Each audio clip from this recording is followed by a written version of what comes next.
ပန်းတီးတောင်ပြန်ရောက်နေတဲ့ဝူခုံးကသူ့ရဲ့မြောက်အပေါင်းပါတွေကိုမလဲလို့ခံလိုက်ရတယ်မဖြစ်အောင်ကိုခံပညာကောင်းမှုအတွက်တရားထိုင်ခိုင်းနေပါတယ်။အဲ့ဒီအချိန်ဝူခုံးကိုပြန်လာခေါ်တဲ့ပါကျေးကရောက်လာပြီးတရားထိုင်နေတဲ့မြောက်လေးတွေကိုတရားထိုင်တာပြတ်သွားအောင်မတ်မွန်သီးနဲ့နီးမျိုးတုံနှောက်ယှက်နေပါတယ်။ခဏကြာတော့မတ်မွန်သီးအကိုင်းကကြိုးကြပြီးပြုတ်ကျသွားတဲ့ပါကျေးကိုဝူခုံးကမတိကျအောင်ဆောင်ပြီးမြောက်အပေါင်းပါတွေကိုဖမ်းခိုင်းလိုက်ပါတယ်။ဝူခုံးကမမတ်မိချင်အောင်ဆောင်နေတဲ့အတွက်ပါကျဲလေကျွန်တော်တို့နားထွက်သွားအဖြစ်ရက်ပိုင်းပဲရှိသေးတယ်။ဘာလို့မမတ်မိတော့တာလဲ။အုံနောက်ထဲရေဝင်သွားလား။လူမမတ်မိတောင်နှာခေါင်းတော့မတ်မိတဲ့ပါလေလို့ပြောတာကြောင့်ဝူခုံးလည်းအော်ပါကျဲပဲမတ်မိပြီဆိုပြီးပြန်ပြောလိုက်ပါတယ်။တော်တော်အနောက်တန်းတဲ့ကောင်ဝူခုံးကမင်းလဲဆရာတော်နေထုတ်တာခံလိုက်ရလားလို့ပြောတာကြောင့်ပါကျဲလဲဆရာတော်ဒုက္ခရောက်နေတာကိုမပြောပဲဆရာတော်ကဝူခုံးကိုအရန်နေတတိယနေလို့လာပြန်ခေါ်တာဆိုပြီးရှောက်ရွှီးနေပါတယ်။ဝူခုံးကဆရာတော်ကိုစိတ်ဆိုးနေတာမပြေသေးတဲ့အတွက်ဆရာတော်ငေါ့ကိုနေထုတ်တော့ပြက်ပြက်သားသားနေထုတ်လိုက်တာအခုတတိယရဲဆိုတာဘလို့မှမဖြစ်နိုင်ဘူးလို့ပြောတာကြောင့်ပါကျဲကကျွန်တော်နဲ့ဝူချင်းကဖြက်ဖြက်လက်လက်မရှိဘူးမိစ္ဆာတွေကိုလည်းမနှိမ်နှင်းနိုင်ဘူးအနောက်ရက်ကိုကျန်းစာသွားပေးဖို့အတွက်အကိုကြီးကမရှိမဖြစ်လိုအပ်နေတာဆိုပြီးဝူခုံးကိုရှောက်ရွှီးပါတယ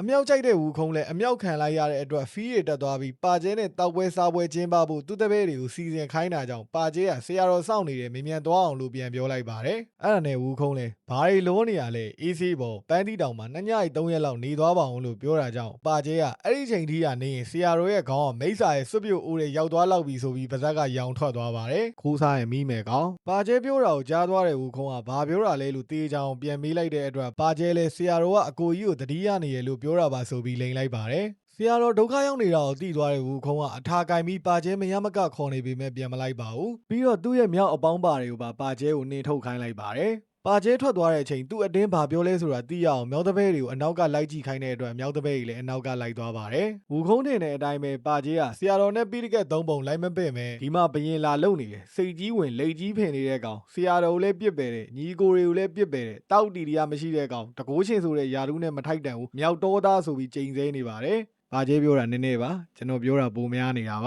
ါသူတို့ဘယင်ကိုပါကျဲကအာချောင်နေတဲ့အတွက်မြောက်လေးတွေလည်းပါကျဲကိုဖမ်းပြီးဝူခုံးစီကိုခေါ်သွားပါတယ်ဝူခုံးလဲပါကျဲကိုငါးခွက်ရမှာအာချောင်မနေနဲ့ငါ့ရဲ့ဘယ်ဘက်နာကနတ်ပြည်တီကြားပြီးညာဘက်နာကငရဲပြည်မှာငရဲမင်းတွေရှမ်းကုန်းပြီးရိုက်နေတာတော့ကြားရတယ်ဆိုပြီးပါကျဲကိုရွှီးလိုက်ပါတယ်အမှန်တော့နောက်ကလိုက်ကြည့်ခိုင်းတာပါပြီးတော့ဝူခုံးကဆရာတော်ဘာဖြစ်နေပြီလဲလို့အတင်းကျပ်မေးတာကြောင့်ပါကျဲလဲသူတို့ခရီးသွားရင်ပေါက်ရှန်နိုင်ငံသားကိုရောက်တယ်အဲ့ဒီမှာအဝါရောင်မိစ္ဆာရှိတယ်အဲ့ဒီမိစ္ဆာတောက်ရဲကျန်းတာကြောင့်ဝူရင်းကိုလည်းဖမ်းထားတယ်ဆရာတော်ကိုလည်းကြားဖြစ်ပြောင်းထားတယ်ဆိုပြီးအကုန်ရှင်းပြလိုက်ပါတယ်အဲ့ဒါနဲ့ဝူခုံးကအဲ့မိစ္ဆာကိုငါ့နာမည်မပြောလိုက်ဘူးလားလို့ပါကျဲကိုပြောတဲ့အတွက်ပါကျဲလဲပြောတာပေါ့ပြောလိုက်မှပို့ဆိုးသွားတာအဲ့ဒီမင်းเจ้าသားဆိုတဲ့ဝူခုံးကိုငါကြောက်စရာလားအဲ့ကောင်အရေးကုန်နွားပြစ်မယ်မြောက်ပိန်ပိန်မြောက်ဝဝဖြစ်ဖြစ်မိခင်စားပြစ်မယ်လို့ပြောတယ်ဆိုပြီးပောက်ကရတွေရှောက်ပြောပလိုက်ပါတယ်ဝူခုံးလဲဒေါသထွက်သွားပြီးငါအခုချက်ချင်းလိုက်ခဲ့မယ်လို့ပါကျဲကိုပြောတာကြောင့်ပါကျဲကပျော်သွားပေမဲ့မပျော်တာတော့သူ့ရဲ့မြောက်လေးတွေပါသူတို့ရဲ့ဘရင်ကြီးနောက်တစ်ခေါက်ထွက်သွားတော့မှဖြစ်တာကြောင့်မြောက်လေးတွေကဝိုင်းတားပေမဲ့ဆရာတော်တန်ရောစင်ရှိနေတဲ့ဝူခုံးကသူ့မြောက်လေးတွေကိုဖျောင်းဖျပြီးပါကျဲနောက်ကိုလိုက်သွားပါတယ်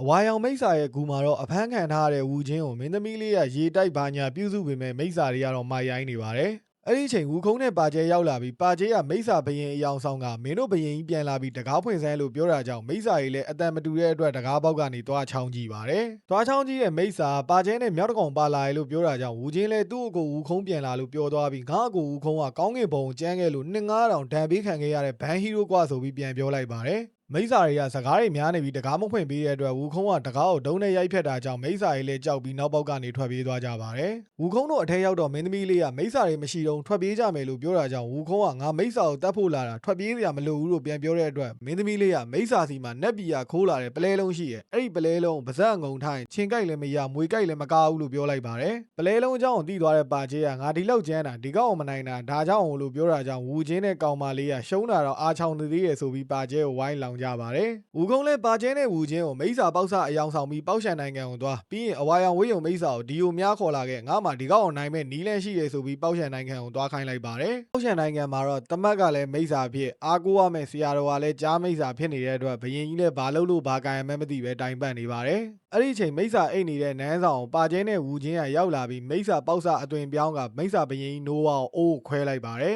မိစ္ဆာဘရင်ကြီးလည်းမင်းတို့ကဘသူလဲဘဲရလဲဘာလာလောက်တာလဲမေးရတဲ့အတွက်သူတို့ကူကိုပါကျဲကဝူခုံးကိုခေါ်လာပြီးဖျက်ဆီးနေတယ်ဆိုပြီးတန်းတိုင်ပါတယ်အဲ့ဒါနဲ့မိစ္ဆာဘရင်ကမင်းတို့ငါ့နာမည်ကိုမပြောလိုက်ဘူးလားလို့ပြောတာကြောင့်ပါကျဲလည်းအစဝူခုံးကိုပြောခဲ့တဲ့အတိုင်းပြောတာပေါ့ပြောလိုက်မှပိုဆိုးသွားတာအဲ့ဒီဝူခုံးကမင်းလိုမိစ္ဆာကောင်ကြောက်စရာလားအရေးကွန်နွားပစ်မယ်မိစ္ဆာပိမ့်ပိမ့်မိစ္ဆာဝဝဖြစ်ဖြစ်မိခင်စားပစ်မယ်ဆိုပြီးပောက်ကရတွေထပ်ပြောလိုက်ပါတယ် မိစာလည်းဒေါသထွက်သွားပြီးမင်းတို့နှစ်ကောင်နောက်ကလိုက်ခဲ့ငါရင်သွားနေမယ်ဆိုပြီးဝူခုံးရှိရာသူ့ကူကိုပြန်သွားပါတယ်။ပါချင်းနဲ့ဝူချင်းလည်းကြားဖြစ်နေတဲ့ဆရာတော်စီကိုသွားပြီးအကိုဝူခုံးပြန်လာပြီးမိစာကိုနှိမ်နှင်းပြီးရင်ဆရာတော်ကိုလည်းလာကယ်လိုက်မယ်ဆိုပြီးဆရာတော်ကိုစိတ်မပူဖို့သွားပြောပါတယ်။သူ့ကူကိုဒေါ်ကြီးမောကြီးနဲ့ပြန်ရောက်လာတဲ့မိစာဟိရောက်ဝူခုံးမင်းဘက်မှာလည်းထွက်ခဲ့စမ်းဘာညာလုံနေတဲ့အတွက်မင်းသမီးလေးကထွက်လာပြီးဝူခုံးမရှိတော့ဘူးလို့ပြောလိုက်တာကြောင့်မရှိတော့လို့တက်တာသွားတယ်မှတ်ကွာဆိုပြီးဒေါသတွေထွက်နေပါတယ်။ပါကျဲတို့ကကြက်တဲ့နေရာမှာဆိုစောက်ရမ်းတော်ပါတယ်မင်းသမီးလေးလည်းမိစာကိုသူ့အဖေနဲ့အဆင်ပြေခဲ့လားလို့မေးတာကြောင့်မိစာပြေခဲ့တာပေါ့လို့ပြောတဲ့အတွက်မင်းသမီးလေးကအဖေနဲ့အဆင်ပြေခဲ့လေကျမသဘောမတူနိုင်ဘူးဘာလို့လဲဆိုတော့ဝူခုံးကရှိနေတဲ့အတွက်ဝူခုံးကစောက်ရမ်းတော်တာရှင့်ဝူခုံးကတတ်လိုက်ရင်ကျမပလိမုတ်ဆိုးမဖြစ်အောင်မယ်ဆိုပြီးအာချောင်လိုက်ပါတယ်အဲ့ဒါနဲ့မိစာလည်းမင်းကပြောပြီးသားလေငါမှမတည်သေးနိုင်တဲ့ပလဲလုံးယေဒနာရှိရဆိုပြီးမင်းသမီးလေးကိုပြန်ပြောတာကြောင့်မင်းသမီးလေးကဒီလိုယေဒနာမျိုးလောကမှာရှိရဆိုတာမယုံထုတ်ပြဆိုပြီးပြန်ပြောလိုက်ပါတယ်မိစာလည်းပလဲလုံးပါဇက်သေးကထုတ်ပြပြီးဒါကတရားမင်းစီကခိုးလာလေးဆိုပြီးပြောတော့ရှိသေးတယ်မင်းသမီးကပလဲလုံးပါဇက်သေးကိုကောက်ထဲပလိုက်ပါတယ်မိစာလည်း surprise ဖြစ်သွားတာကြောင့်အတင်ရဲလာကြီးလားလို့ပြောတဲ့အတွက်မင်းသမီးလေးကအတင်မရဲရင်ကောင်းကင်ဘုံဖြက်စီးပါမလားလို့ပြောပြီးဝူခုံးပုံစံကိုပြန်ပြောင်းပြလိုက်ပါတယ်ဒီမြောက်ကပုံပြောင်းရင်မိမပုံစံပြောင်းရတာတော်တော်ကြိုက်ပုံရပါတယ်ဒါနဲ့ဆိုနှစ်ခါရှိပြီအဲ့ဒါနဲ့မိစာလည်းဒေါသကြီးထွက်သွားတာကြောင့်မင်းဘကောင်လည်းငါးပါကောင်လဲတွေပြောပြီးတယောက်နဲ့တယောက်သွေးပေါင်တွေထတိုင်းပါတယ်တစ်ဖက်မှာလည်းဘရင်ကြီးကအဖြစ်မှန်တွေကိုနည်းနည်းသိသွားပြီဖြစ်တဲ့အတွက်ပါကြီးကသူ့ကိုကြွေးရမယ်ပေါ့စီတွေသွားတောင်းပါတယ်တော်တော်အားနေတဲ့ကောင်ဝူခုံးနဲ့မိစာကတော့တယောက်တလဲသူခံလိုက်ကိုခံလိုက်နဲ့အကျိတ်တွေကိုတီးနေကြတာဘလို့တီးလဲကျွန်တော်လည်းမမြင်ရဘူးအထဲမှာတီးရတာအားမရလို့နှစ်ယောက်သားအပြင်ထွက်ပြီးထပ်တီးပါတယ်ပါဝါတွေတယောက်နဲ့တယောက်အကုန်ထုတ်မတုံးတာကြောင့်သူမသားကိုအတုပါပဲဖြစ်နေပါတယ်ဘယ်သူမှမနိုင်ပါဘူးကျွန်တော်ပြောတာကြားသွားလို့ထင်တယ်မိစာသူ့ရဲ့ဝိယုံတုံးပြီးဝူခုံးကိုလိုက်ဖမ်းမိမယ်ဝူခုံးကအမွှေးနှုတ်ကက်ကြီးပြောင်းပြီးဝိယုံလိုက်ညက်နေပါတယ်